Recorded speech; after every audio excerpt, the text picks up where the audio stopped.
Are you looking for a side hustle that you can do at home without shelling out a capital or investment? In this video guys, I will teach you how you can start your online business from which you can earn thousands of dollars at home. And the good thing about this guys is hindi mo kailangan mag-worry about inventory and capital.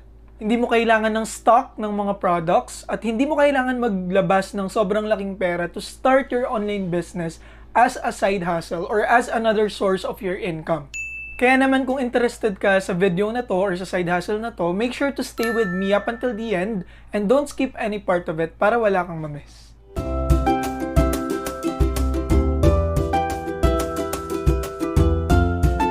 Hey everyone! Welcome and welcome back to my YouTube channel. My name is Russell and kung bago ka pa lang dito sa aking channel, please consider subscribing and click the bell icon below para naman hindi ka nahuhuli sa ating mga videos about making money online.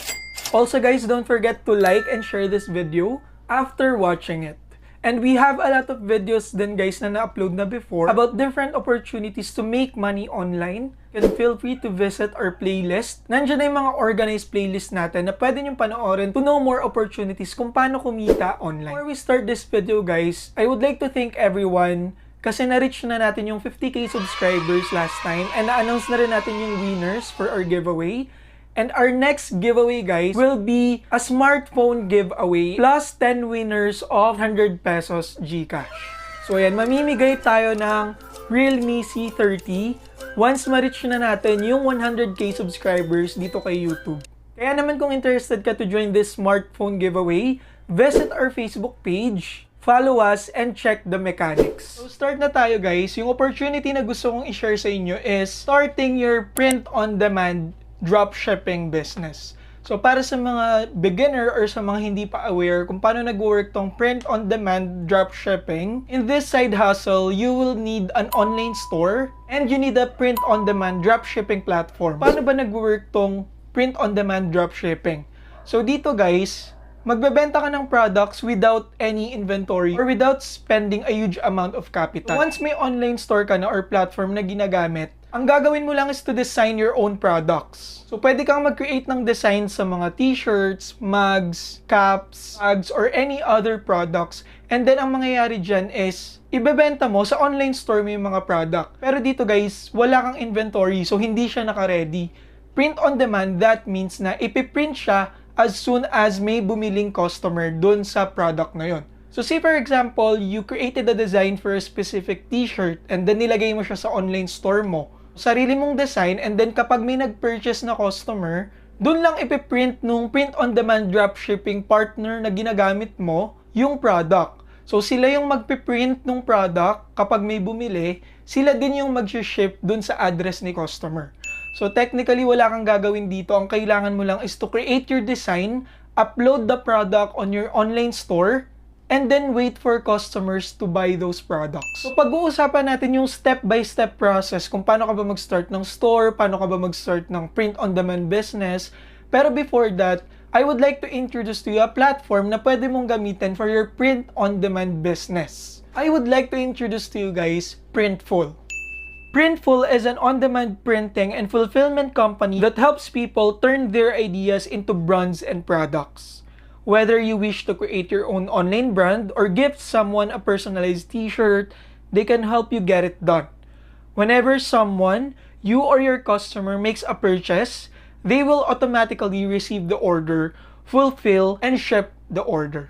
So itong si Printful is a print-on-demand dropshipping platform na talagang makakatulong when it comes to your online business idea. Specifically, a print-on-demand business. So dito guys, marami silang integrations na pwedeng gawin. If ang plan mo is mag-open ng store with Shopify or with Etsy, yan yung mga common platforms na ginagamit for e-commerce businesses, so pwede mong i-integrate yan kay Printful. So marami pa sila guys. If you're planning to create a website on Wix, WooCommerce, or if you want to do Amazon, eBay, pwede mo ring i-link yung online store mo kay Printful. Bago tayo mag-proceed dun sa step-by-step procedure, I would like to highlight some features of Printful kung bakit ba siya nag-stand out from other print-on-demand dropshipping platforms. With Printful guys, they do offer local fulfillment. can get to sell your products worldwide. And Printful also offers competitive rates when it comes to shipping fees. Kay Printful guys, meron ding mga custom branding tools to feature your own brand. Pwede kang mag-add ng custom packing slip or specific message dun sa packing slip sa mga packages na isasend sa mga customers. Pwede mo ring ilagay yung logo mo dun sa mga receipt or packing slip. And meron din silang logo maker dito kay Printful. So you can make use of it. Pwede mo ring i-personalize yung mga orders mo by adding different packaging inserts, yung mga cards, kung ano mang gusto mong i-include dun sa package, make the customer experience more personalized. Dito guys, kay Printful, they offer reliable quality products. Quality is very important for your online store to grow. Well, dito kay Printful, around 99.4% of their orders reach happy customers. So definitely satisfied yung mga customers sa quality ng mga products na sinesend ni Printful.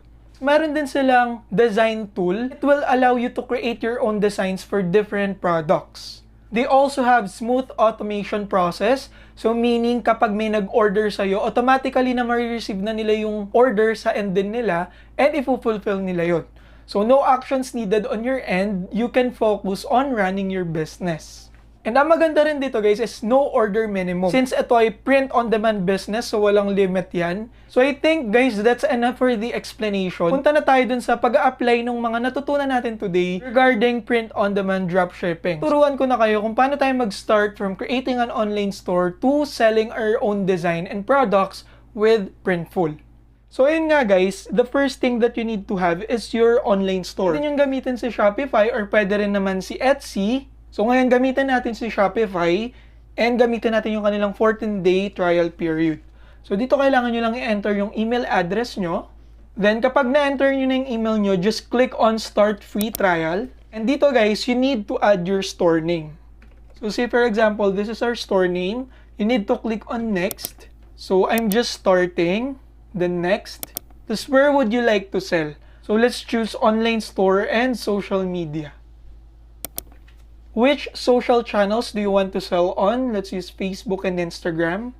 And then click on Next. Then choose your country and click on Next. Then now we need to create our Shopify account. I will continue with my Google account.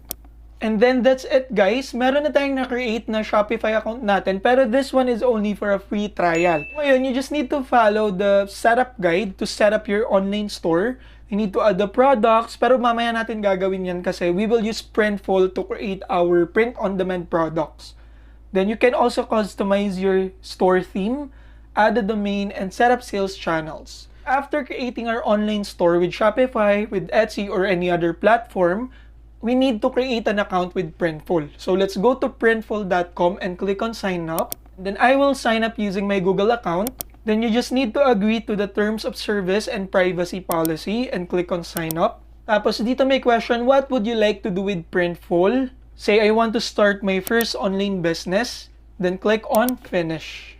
So now we have an account with Printful and meron na rin tayong online store. So we're all good. The next part that we need to do is to integrate our online store, which is Shopify, to Printful. Ngayon, makikita nyo yan dito guys under the stores. Click nyo lang yung stores. And then you need to choose the platform that you want to integrate with Printful. Click on choose platform. And then this time, we will connect our Shopify account to Printful. Let's click on connect. So dito guys, makikita nyo na yung mga steps kung paano nyo i-integrate si Printful with your Shopify account. So the first one is to get the Printful app link below. Tapos ito, i-add mo siya dito sa Shopify account. So nag-login lang ako guys sa account ko. We can add the app on our Shopify account. Click on add app. And then mapupunta tayo dito sa part na to wherein we will install the application on our Shopify account. So let's click on install application. Click on connect store. And then that's it guys. Connected na yung Shopify online store natin sa ating Printful account. The next part is to start adding our products. So yan guys, dito makikita nyo yung store na kinonect nyo sa yung Printful account. Then to add products, you can just click on add product. Tapos ito na guys, yung mga available products na meron kay Printful. So there are a lot of products na pwede nyong i-consider na gawa ng design and ibenta sa online store nyo.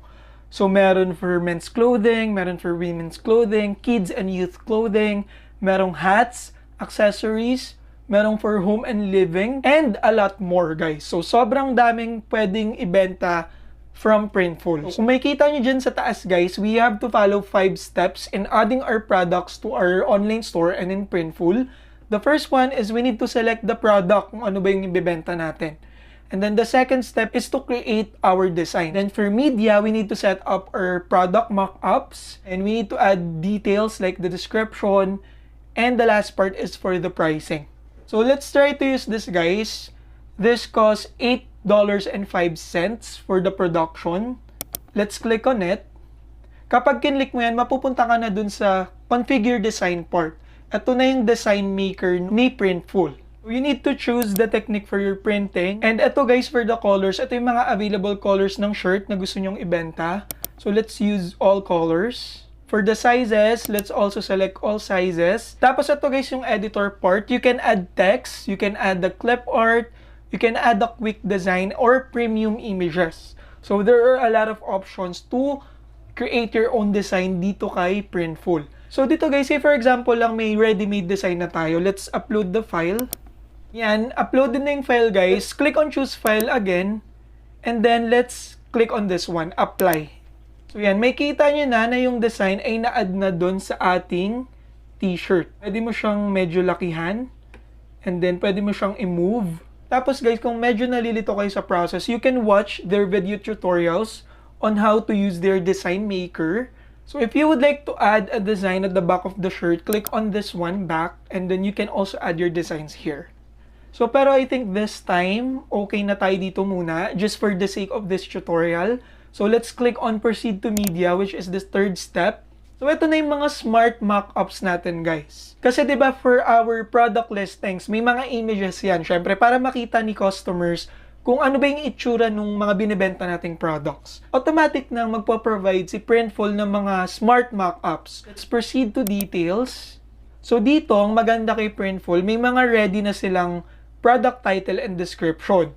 Kung gusto mo mag-add ng mga additional sentences or kung gusto mo baguhin yung product title, that's totally fine. You can add more information, you can process any changes. Tapos, pwede rin tayong mag-attach ng size guide dun sa product description natin. So, dito, guys, for the tags, I recommend adding some tags kasi it will also help with search optimization. For the product visibility, kapag chinek nyo yan, automatically pag na-create nyo yung product dito kay Printful, magre-reflect din siya or ma-upload din siya dun sa online store nyo na nakalink kay Printful, which is Shopify. So now let's click on Proceed to Pricing. So ito na, guys, yung last part. Magsaset na tayo ng prices. The first tab here is yung Printful price. So ito yung cost ng material and nung pagpiprint ng product sa end ni Printful.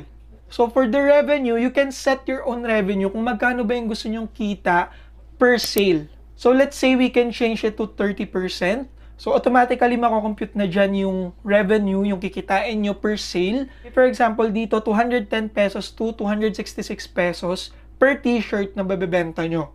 So, ito yung magiging retail price niya sa online store nyo. Ito yung makikitang price ng mga customers.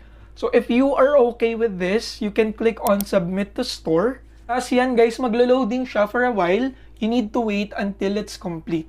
And that's it, guys. As easy as that, meron na tayong na-add na products sa ating Printful account. May kita nyo yan dito sa products. You can visit your Shopify account. You can click on View in Shopify. And then, ayan, makikita nyo na andito na yung products. And pwede na yung i-add to cart and bilhin ng mga customers. So, ayan, guys. So, sobrang beginner-friendly ng side hustle na to. Kasi sobrang dali ng mga steps na gagawin nyo. Ang maganda dito is you get the chance to sell your products internationally. So, pwedeng bilhin nyo ng mga taga-US, Canada, or from other countries. And kapag may bumili na customer, you don't need to worry about anything kasi si Printful na yung bahala sa lahat.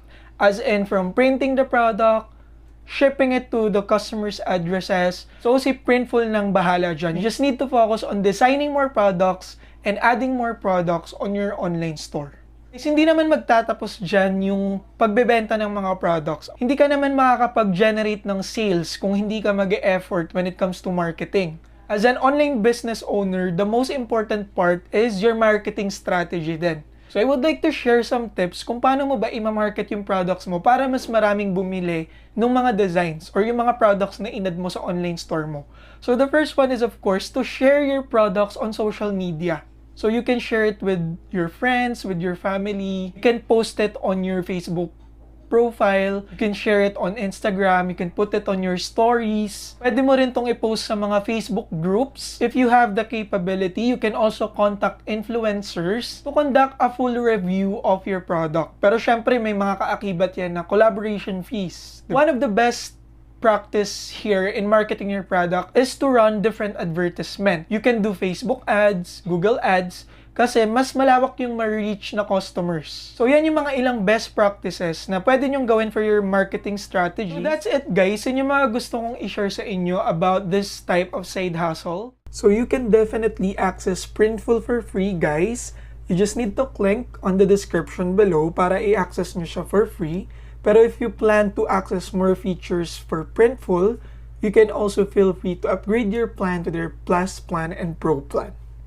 So that's it guys, yun yung mga gusto kong i-share sa inyo today. So I hope na nakatulong tong video na to guys. If you guys have any questions, content suggestions, or any comments, please let me know in the comment section. And make sure to like this video and share this with your friends and family, lalo na kung na-enjoy mo to. And if you are new here, don't forget to subscribe to my YouTube channel and click the bell icon para magkita-kita pa tayo on our next videos about making money online. Bye for now guys, and God bless everyone.